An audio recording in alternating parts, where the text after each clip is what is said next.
Welcome to Pindar Poetry. We hope you learned something new. You start by opening WhatsApp and the conversation that contains the audio you want transcribed. Once done, make sure your app is updated, and permissions for microphone and speech access are granted so transcription can run. If the message is a voice note, tap to preview it first. If it's a forwarded audio file, save it to the chat media.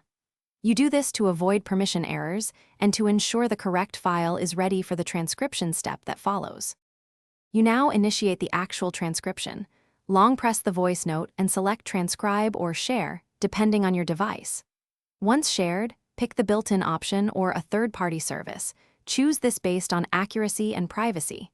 Make sure to set the correct language and noise reduction options if available, because these settings greatly affect results.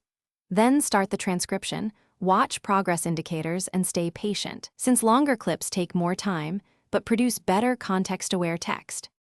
You finish by reviewing and editing the transcript directly. Correct names and punctuation so the text reads clearly. Once satisfied, save the transcript back to the chat, export it to notes, or download as a TXT or PDF for sharing. If the transcription looks wrong, rerun it with the original audio closer to the mic, reduce background noise, or try a different service. This often resolves accuracy issues. Finally, make sure recipients understand edits versus original speech for transparency. Thanks for watching.